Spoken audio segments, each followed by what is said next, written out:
This week's video isn't a start to finish makeover as most of my other videos are. This one is just going to concentrate on one particular technique, and that is decoupage.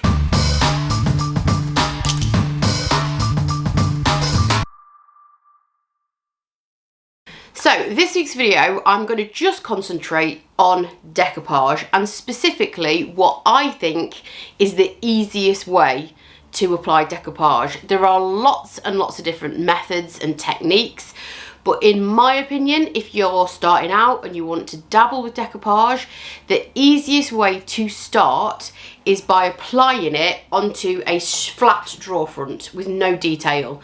Anything else, any other place, I personally think is slightly trickier. Anything that might have any detail, paneling, if it's a larger piece of furniture, I personally think that's more difficult. That's not to say it can't be done, but if you are starting out and want to dabble with decoupage, that should be the name of the video. Great idea. If you want to dabble with decoupage, then I would suggest getting a relatively small-ish, flat, plain drawer front and go from there. That's the way I would recommend starting. You don't have to, of course, but that is the way that I think is most easiest. So the piece that I'm working on is a little round side table, and I will show you the finished piece right at the end, but I am just going to concentrate on the drawer front today. You'll notice that this has been painted green.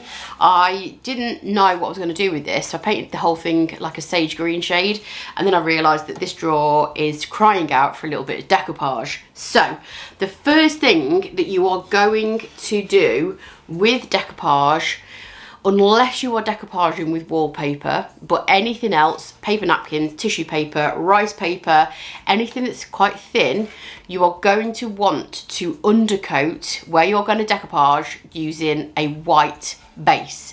The reason for that is because this is the decoupage that I'm going to use, by the way, and obviously with all the products that I'm using in the video, as always, I'll link them in the description below.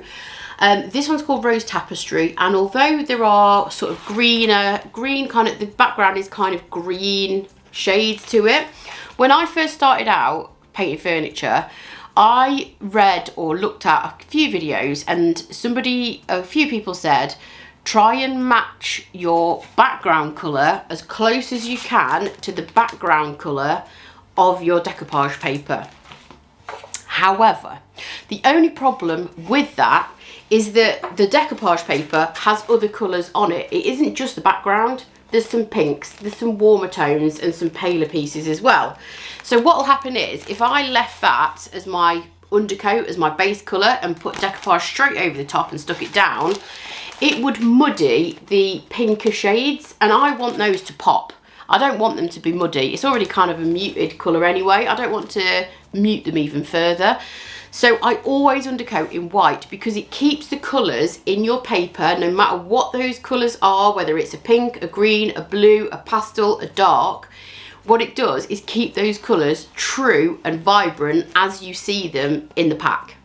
I'm just lightly misting my paintbrush and the surface of the drawer, and the colour that I usually use under decoupage is Fluff because it has exceptional coverage for a white. I don't want to be doing multiple coats in order to get a white base, so one coat of this is absolutely adequate.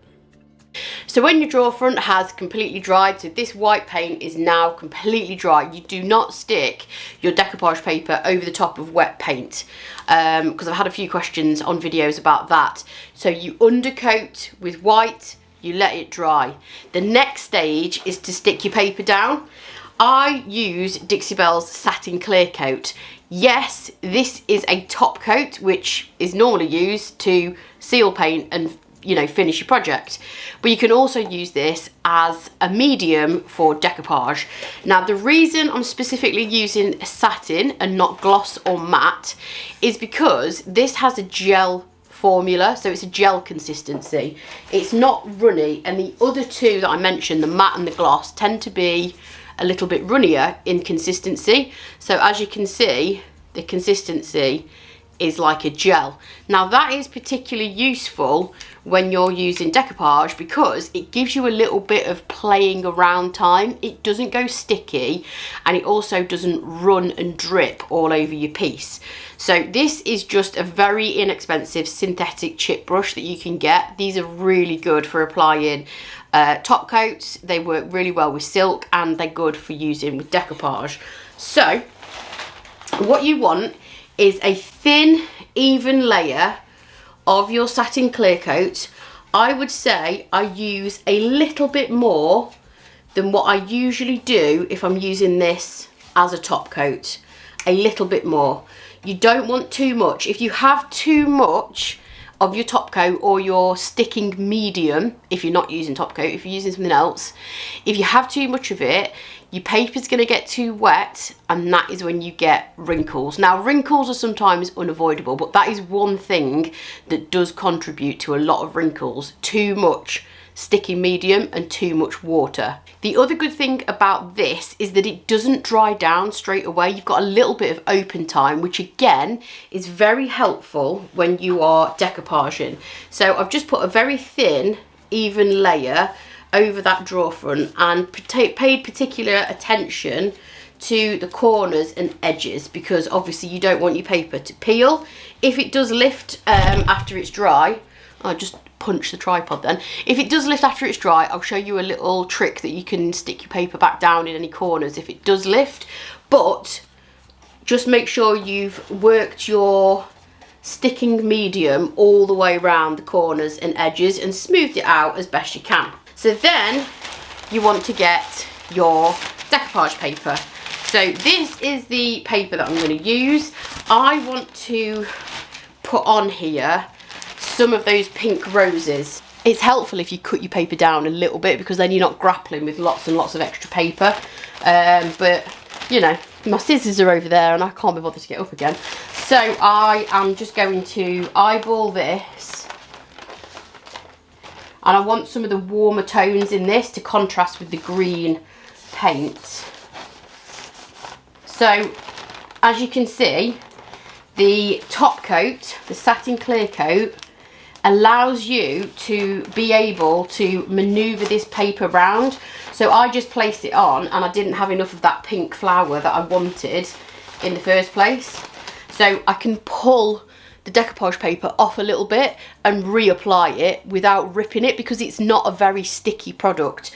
Some other products out there that are specifically used for decoupage go sticky straight away, whereas this top coat, it doesn't have that like stickiness. It's sticky enough to stick paper and decoupage, but it's not immediately sticky to the touch. Therefore, you can lift your paper off.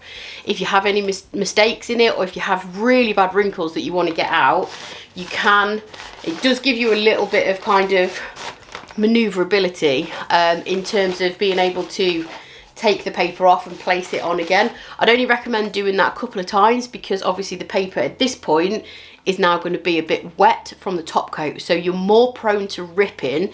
So you do have to be careful how many times you're going to do it, but it will allow you to do so over some other sticking mediums that I've used in the past. And then once your paper is on, you can either use your finger, you can use a little ball of cling film, anything to smooth it out. I like using my finger because I can feel how kind of delicate the paper is. I can feel the resistance. With anything else like a tool or even a ball of cling wrap, you can sometimes press on a little bit hard, and if you are not careful you will kind of rip the paper or you know, kind of crinkle it up. But so I just like using my finger, but if I am working on a larger space I do use a little bit of cling film just rolled into a loose ball, and then you can just smooth it over the surface like that. And I always like to press down all of the corners and edges just to make sure they're firmly down. And then what you want to do is leave it alone. Don't trim it, don't play with it, just let it do its thing, stay where it is, nice and dry. I mean, you could trim a little bit of excess off if you wanted to. You could take you know, the majority of the paper off, but don't try and trim the very edges when your top coat underneath is still wet. You want to leave that until it's completely dry. So when that has completely dried, now is the time to trim it. So this is what I use. Some people use a craft knife and run it all the way around. Personally, I just like to use a little sanding sponge. So these are equivalent to a 220 grit, and they have got a sponge backing, which means you're not applying too much pressure on the surface when you're using it. And I always work away from the decoupage paper. So if you rub it side to side like this, you risk ripping the paper, because obviously at this point it's still quite delicate, and I have known before to rub it like this side to side and it's been fine, but I've also done it and it's just caught the paper wrong and it's ripped it. So I always try and rub it away from the edge. This is why drawer fronts are super easy, because it's easy to trim. It's a fairly flat surface. There's no detail on it. Anything else I think is a slightly trickier surface to put it on. So I just do that. Takes a minute, but you'll get there in the end. And don't forget, this is really delicate because we haven't sealed this yet. If you want to, before you sand away the edges or trim the edges, however you're going to do it, you can apply a top coat over this to seal. I use the same one that I used to stick it down. So satin clear coat to stick and to seal. But if you wanted to have a glossier finish or a more matte finish, at this point you can seal it with pretty much anything. I like sealing it with a water-based top coat rather than a wax, because it's going to give better durability to the tissue paper, the decoupage paper, whatever you're using. But you could use wax if you wanted to. I just personally prefer to really lock it down with a water-based top coat. And eventually what you'll find is when you keep rubbing, that the paper will just come away from the edge, and then you'll get a really nice, neat edge all the way around your drawer.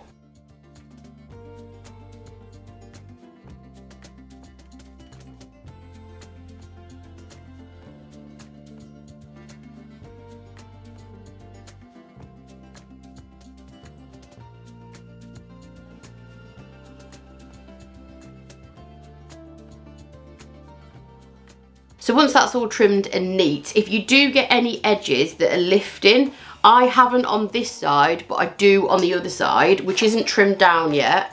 What I would personally do is just get a small craft brush and just dab a little bit of that satin clear coat into the corner and then press it down and wait for it to dry.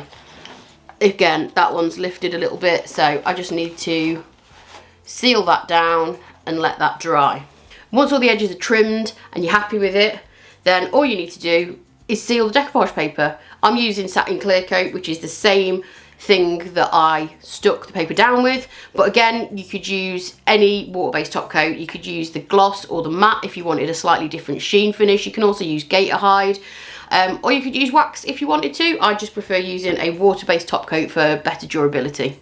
I'd always recommend using at least a couple of layers of top coat over the top of decoupage, and I always overlap the corners and edges slightly just to make sure they're locked down and sealed and they're not going to be at risk of lifting. And that is essentially how you decoupage a drawer front. You can take this video and the methods that I've used and adapt it to any project that you're currently working on, and here is my finished project. As always, thank you for watching the video today. I hope you enjoyed it and I hope you found it useful. If you don't already, I'd love it if you could subscribe to my channel, and I will catch you on the next video. Bye.